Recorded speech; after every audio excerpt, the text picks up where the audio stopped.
Every Saturday, for 15 long years, I made my way to the cemetery. It was a ritual I couldn't break, even though it drained me. Each visit felt like a burden I carried on my shoulders, yet it was the only way I could feel close to him, my son, my only child. But that Saturday, something was different. As I walked down the familiar path between the rows of gravestones, I felt an odd shiver run down my spine. The air was unusually cold, even though it was the middle of summer. I shook it off, telling myself it was just my imagination playing tricks on me, a mind weary from years of grief. When I reached his grave, I knelt down as usual, placing the small bouquet of wildflowers I had picked from the garden that morning. The words I always said to him, the ones I had repeated like a prayer for so many years, were on my lips again. I miss you so much, son. I wish you were still here with me.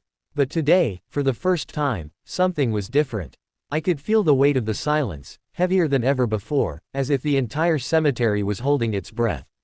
I stood up, brushing the dirt off my pants, and looked around. There was no one else around, not a soul in sight. Just as I was about to leave, a voice, soft yet clear, called out from behind me. "Dad." My heart froze. I turned around, expecting to see someone standing there, maybe another visitor, but the graveyard was empty. There was no one. I felt the hairs on the back of my neck stand up. The voice had sounded so real, so familiar. My knees nearly buckled beneath me. Who's there?" I whispered, my voice shaky, my eyes scanning the empty space. I waited, my breath caught in my chest, but there was nothing, no response, no sign of life. I told myself I was losing my mind, that grief had finally taken its toll, but something deep inside told me that this was no ordinary moment. Then, as I stood frozen, a figure slowly appeared in the distance. I could barely make out the shape of a person, standing still and watching me. The figure looked like him. My son. But how could that be possible? How could he be standing there, after all these years? I took a hesitant step forward, my legs trembling. The figure didn't move, didn't speak. I squinted, trying to make out the details, but the figure was still a shadow against the bright sky. Then, it moved. Slowly, it took a step towards me, and my heart skipped a beat. I gasped and stepped back, my mind racing. This couldn't be real. It couldn't be him. Could it? I closed my eyes for a moment, willing myself to wake up from this nightmare. But when I opened them again, the figure was still there, closer now. And then, just as I was about to call out, the voice spoke again. "Dad, it's me." I stumbled back, my heart pounding in my chest. The voice was unmistakable, his voice. I wanted to scream, to run, but I stood frozen in place, unable to move. The figure was now only a few feet away. I could almost see his face, the features I hadn't seen in so long. His hair, his eyes, the way he always looked at me when he was a boy. But the one thing that didn't make sense was the expression on his face. It was empty, cold, and then, before I could even say a word, he reached out towards me. My breath caught in my throat, and I couldn't move, couldn't speak. I was trapped in that moment, in that eerie silence, as the figure reached closer. "Please," I whispered, my voice breaking, "what is happening?" The figure stopped just before touching me, his hand hovering in midair. And then, with a slow, deliberate motion, he spoke the words that would shatter everything I had ever known. "You're not alone, Dad." And just like that, the world around me seemed to fall apart. I couldn't breathe. My chest felt tight, as though the very air around me had thickened, trapping me in this impossible moment. The figure's words hung in the air, reverberating through my mind like an echo in a hollow room. "You're not alone, Dad." The voice sounded like my son's, but something about it didn't feel right. My body trembled, and I wanted to run, to escape this strange, surreal experience, but my legs wouldn't obey me. My heart raced in my chest as the figure's hand remained suspended in midair, just inches from me. It was as if time had slowed, every second stretching on forever. I blinked hard, trying to shake off the dizziness that had suddenly overtaken me. This can't be real, I told myself. It's a dream. It's grief playing tricks on me. But the coldness of the air, the weight of the silence, and the figure standing there, everything felt so real. I took a step back, my mouth dry, my voice failing me. "Who are you?" I managed to croak. "What do you want from me?" The figure's hand slowly lowered, and for a moment, I thought it was going to touch me. But then it just hovered, and the figure spoke again, his voice soft but clear. "I've been watching over you, Dad. All these years." I felt a sharp pang in my chest at those words. I was losing my grip on reality. How could this be? I thought. How could he be here? My son had died so long ago. The accident that took his life was a wound I had never been able to heal, a scar that ran deep in my heart. The figure tilted its head, as though sensing my confusion. "I know you've been coming here every week. I know you've been talking to me, to the grave, hoping I can hear you." I froze, my blood running cold. "You've been watching me," I whispered, the weight of those words pressing down on me. "But how? How is this possible?" The figure's face softened for a moment, the shadow of a smile passing across his features. But it was fleeting, gone in an instant. "I'm not really gone, Dad," he said quietly. "I never left you." I shook my head, my heart pounding. This isn't real. This isn't him. My son had been buried here for 15 years. I had mourned him, I had cried for him, and I had lived with the grief that his death had brought. Now, I was standing here, staring at a figure that looked like him, sounded like him, but felt so wrong. "You're not real," I said, my voice trembling.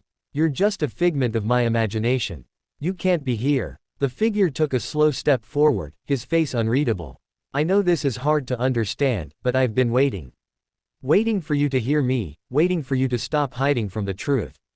"What truth?" I asked, my throat tight. "What do you want from me?" He took another step closer, and I felt the air around me grow colder, the ground beneath my feet seeming to shift. It felt like the world was tilting, as if reality itself was crumbling.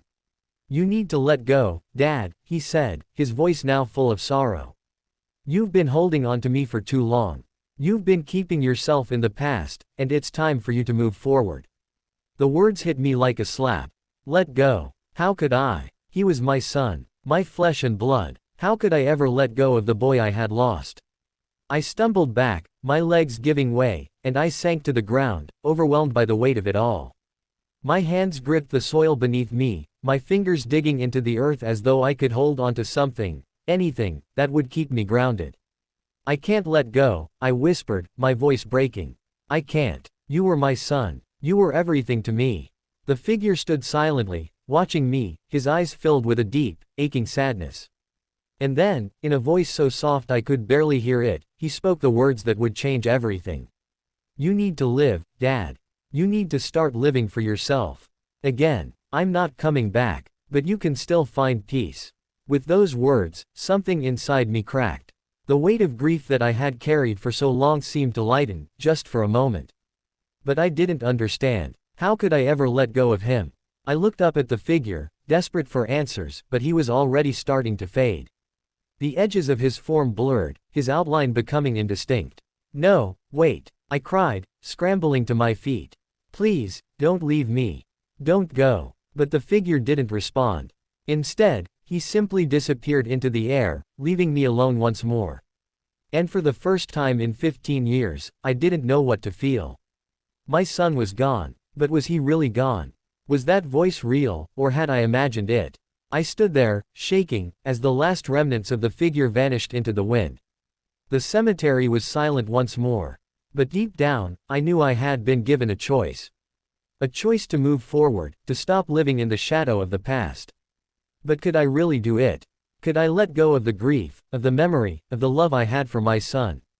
I didn't know. And I wasn't sure I was ready to find out. The days that followed were a blur. I could still feel the cold air of the cemetery on my skin, the soft echo of my son's voice in my ears. But as I returned to my daily life, I tried to convince myself it had all been a dream, a trick of the mind. Grief had a way of playing cruel games with you, after all. It made you hear things, see things that weren't really there.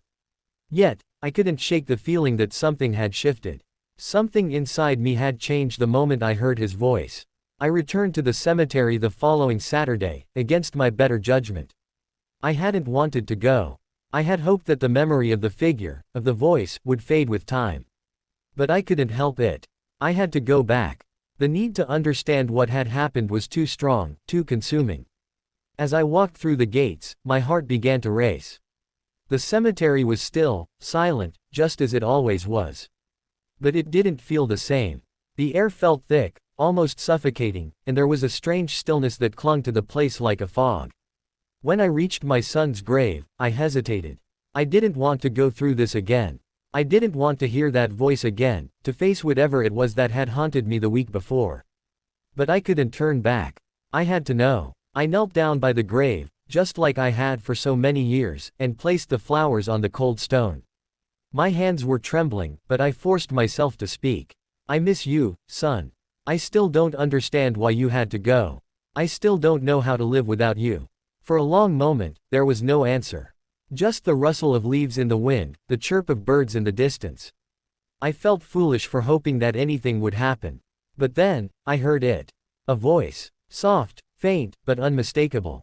Dad. My heart stopped. I whipped around, my eyes scanning the empty cemetery. There was no one there, no sign of anyone. But the voice, it was the same voice. The voice of my son. I stood up quickly, my legs shaking. No, this can't be happening again, I muttered to myself. This isn't real. But the voice called out again, this time louder, more insistent. Dad, I'm here. I spun around, my breath catching in my throat. The same figure was standing in front of me, just like before. But this time, something was different. The figure looked more solid, more real, as though it was no longer a shadow, no longer a figment of my imagination. It was my son, or at least, it looked like him. He was older now, his face more defined, the boy I had lost now a man in front of me. But there was still something wrong. Something off about his presence. Why are you here? I asked, my voice trembling. What do you want from me? He took a slow step forward, and I instinctively took a step back. The cemetery around us seemed to blur, the world feeling distant, as though nothing mattered except the figure before me. I've come to help you, he said softly, his voice carrying a weight I couldn't fully understand. Help me, I repeated, my mind racing. How could you possibly help me? You've been gone for 15 years. The figure's eyes softened, and for a moment, it looked like he might say something comforting. But instead, he spoke words that shattered whatever fragile piece I had left. You've been holding on to my memory, Dad. You've been holding on to my death, and it's tearing you apart. My breath caught in my chest. I can't let go of you, I stammered. You were my son. I loved you. I know, he said quietly. But you're not living, Dad. You're just surviving. You're stuck in the past, and it's keeping you from moving forward. The weight of his words hit me like a tidal wave. Was that true? Had I really been living in the past, holding onto my grief for so long that it had consumed me? I thought I was honoring my son by visiting his grave every week, but maybe I had been clinging to something that was only causing me pain. I don't know how to move on, I whispered, the tears threatening to spill.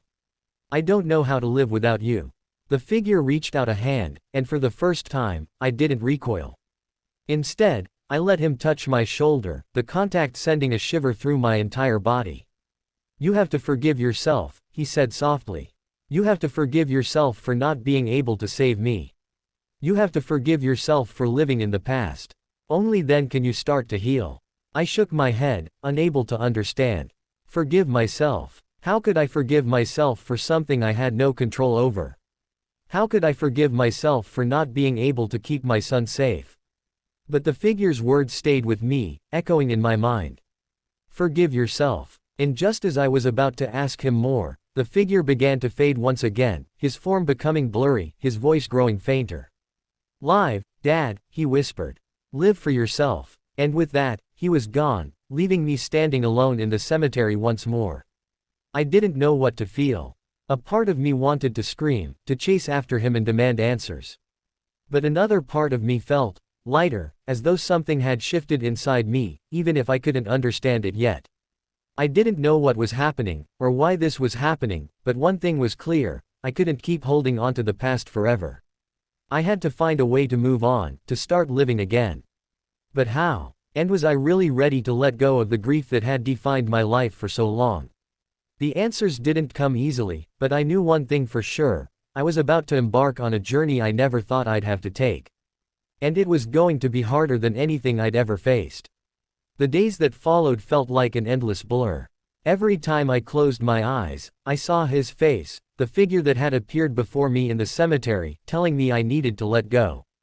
Forgive yourself, he had said. But how could I? How could I ever forgive myself for not being able to save him? For not being there when he needed me the most. I couldn't stop thinking about what he had told me. You've been holding on to my death, and it's tearing you apart. The more I thought about it, the more I realized how true his words were. For years, I had lived in a haze of grief, clinging to his memory as if it was the only thing that kept me alive. But was I really living? Or was I just existing, trapped in the past? I didn't know the answer. And I wasn't sure I was ready to find it. But something had shifted. The feeling of his presence, the figure I had seen, still lingered with me. It was as if he had left a part of himself behind, something I couldn't fully grasp but could still feel deep inside. And no matter how hard I tried to push it away, I knew it was time to face the truth. I returned to the cemetery the following Saturday, though part of me didn't want to.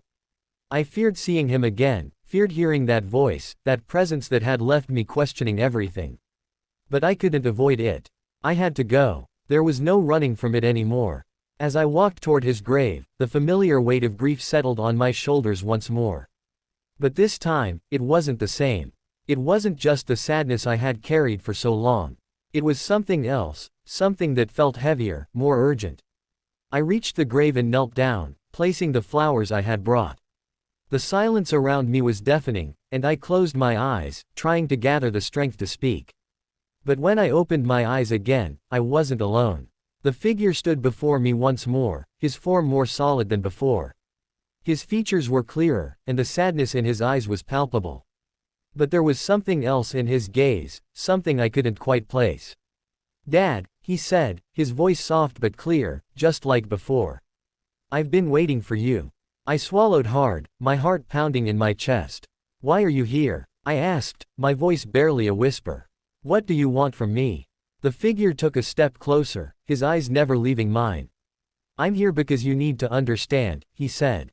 "You can't keep living in this fog. You can't keep holding on to the past like this. It's time to face your fear, Dad." "Fear?" I repeated, confused. "What do you mean?" He paused for a moment, as though choosing his words carefully. "You're afraid of moving on. You're afraid of letting go of me.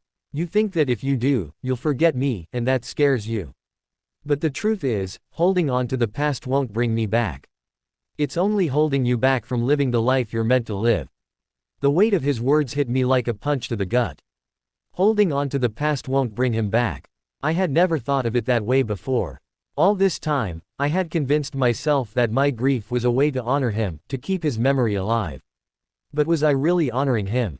Or was I just torturing myself by refusing to move forward? "You need to live, Dad," the figure said again, his voice more insistent now. "You need to live for yourself. I'm gone. But you're still here. And that means you still have a chance to live, to find peace." I shook my head, unable to process everything he was saying. "I don't know how," I whispered. "I don't know how to move on without you." The figure's eyes softened, a faint sadness lingering in his gaze. "I know it's hard. I know it's painful. But you don't have to do it alone. You never have to be alone." For a moment, I felt something shift inside me, something warm and comforting. But just as quickly as it appeared, it vanished. The figure's form began to fade, his outline blurring in the wind. "No," I cried out, reaching out for him. "Please, don't leave me. I need you. Please don't go." But the figure didn't respond. He just continued to fade, his voice growing fainter. "Live, Dad," he said one last time. "Live for yourself." And then, he was gone. I stood there, frozen, my hand still reaching out, as if I could pull him back. But there was nothing. Just the empty cemetery, the quiet air, and the weight of his words pressing down on me. For the first time in my life, I felt utterly lost. I had been given a chance, an opportunity to let go of the past, to live for myself again. But could I do it? Could I really let go of the grief that had defined me for so long? I didn't have the answer. But I knew one thing: I couldn't keep living in the shadow of my son's death. I had to find a way to move forward, no matter how hard it was. Because if I didn't, I would lose myself completely. And as I walked away from the grave that day, I couldn't help but wonder, Was I truly ready to face the life waiting for me on the other side of my grief? The answer wasn't clear yet. But it was a start. And sometimes, that's all you need. The days following that final encounter were filled with uncertainty. I couldn't shake the feeling that something had changed inside me, even though I couldn't pinpoint exactly what it was. The grief was still there, deep in my chest, but there was also something new, a seed of hope, maybe, or at least the possibility of change. I didn't know if I was ready to let go of everything I had carried for so long, but I also couldn't keep holding onto the past forever. Every day felt like a battle between the past and the future. I would find myself staring at his photo, the one I kept on the mantle, and then look away quickly, as though doing so would make him disappear. The pain was still there, lurking just beneath the surface, but the voice, his voice, kept echoing in my mind, urging me to live. But living felt impossible. How could I move on when his absence was everywhere? How could I find peace when his memory was all I had left? The struggle continued until one Saturday, when I found myself back at the cemetery once more. It was a bright, clear day, and the world around me seemed unusually quiet. The moment I stepped through the gates, I felt that familiar pang in my heart. But this time, it wasn't just grief. It was something else, something I couldn't name. I walked toward his grave slowly, almost hesitantly, as though I were approaching something fragile. When I reached it, I stood there for a moment, staring at the cold stone. I could feel the weight of my son's memory pressing down on me, but today, something felt different. It was as though the air itself had shifted, as though the ground beneath my feet was telling me that this was the moment I had been waiting for. For years, I had visited his grave, speaking to the stone as if it could hear me. I had prayed for answers, for peace, for some sign that he was still with me. But today, there were no prayers. Today, there were no words. I simply stood there, breathing in the quiet, the stillness, and for the first time in what felt like forever, I let myself feel everything. I let myself feel the grief, the anger, the confusion, but I also let myself feel something else, something I had pushed away for so long: love. The love I had for my son hadn't died with him. It was still here, deep inside me, in every breath I took, in every step I made. And then, as I stood there, a sense of calm washed over me. It wasn't the kind of peace I had expected, no sudden, overwhelming clarity. It wasn't an instant fix, but it was enough. Enough to make me realize that my son's death didn't have to define me. I didn't have to live in the shadow of grief forever. As I stood at his grave, I whispered the words I had been too afraid to say before. I love you. And I always will. But I can't keep living for you. I have to live for me now. For the first time in 15 years, I felt the weight of his memory ease, just a little. It wasn't gone, but it was different, lighter, more manageable. My son's death would always be a part of me, but it didn't have to consume me. It didn't have to be the only thing I defined myself by. I took a deep breath and turned away from his grave. The sky above was wide and endless, the world stretching out in front of me. For the first time in years, I felt like I could breathe again. As I walked back through the cemetery gates, I realized something important: letting go didn't mean forgetting. It didn't mean erasing the past or the love I had for my son. It just meant that I could live, really live, again. And maybe, just maybe, that was the best way I could honor him.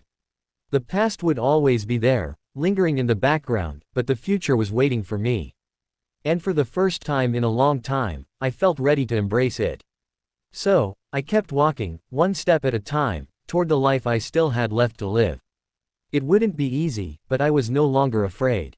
I was finally free to live, to heal, and to remember that, while my son was gone, the love we shared would always remain. And with that, I knew my journey was just beginning.